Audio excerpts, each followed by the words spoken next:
Inspire, motivate, challenge. What would you say to a young, maybe student or medical doctor who's just graduated or dentist who is now thinking about skipping medical practice altogether to go into sales, marketing, or other corporate space in general? What kind of advice would you give such an individual? Okay, it's not really one answer that fits all. My story can be different from someone else's story. However, a person has to be very clear what he wants. You can't just jump into something.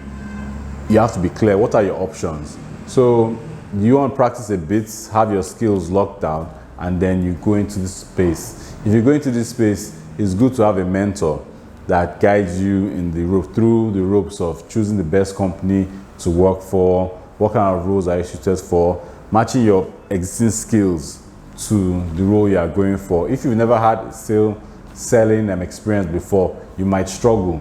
So these are things you have to take into consideration first. However, if what you want to go into, you decide you want to go into it, go in with your everything, give it all you have, take the advice, run with it, and corporate space, you will excel. You excel in that space, deliver the results, have a mentor, have a sponsor, and yes, you do well in that space.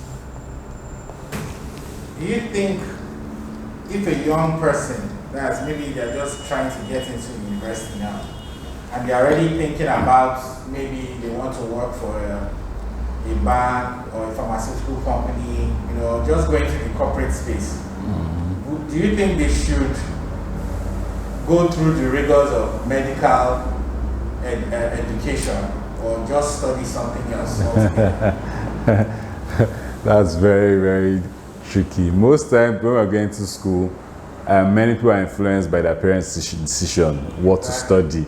So it's not really at that point, very few people have that independence, say, I'm going to choose this. So it's somehow. But whatever it is, whatever you study in school, I know several people that study something in school and they didn't use it, they didn't practice with it. School, whatever you get doesn't guarantee your future. It's a learning process. School just teaches you discipline.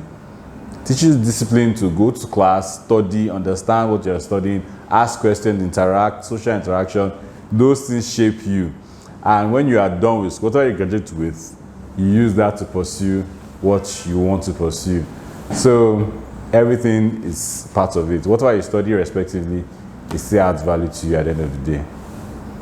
Right, a follow-up. Since you started your career, as a medical rep or salesperson per se, how long do you think somebody should be in a sales job? Is it something you can do perpetually, or do you think there's a life cycle to it? So I love that question. It's a very lovely question.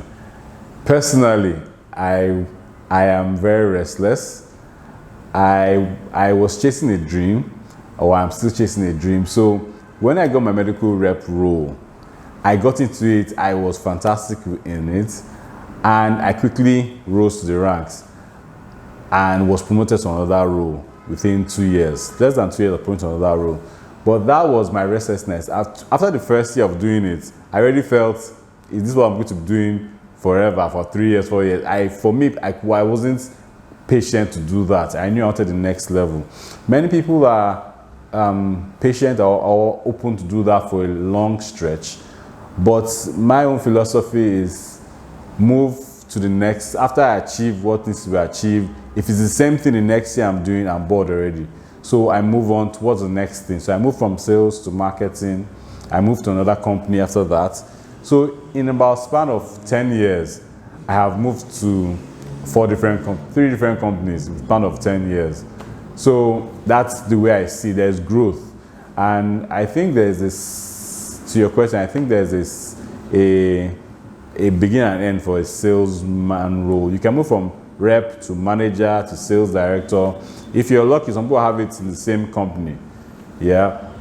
But I believe in having multiple experiences. So if you are doing well here, you can also move to another company, a greater company, and move to the next. It's just about growth for me. So I prefer the latter option as opposed to staying in a company and building, staying there for 10 years or more. But at the end of the day, it's an individual choice, and everyone has at liberty to decide how long they want to stay in a company and what roles they want to take.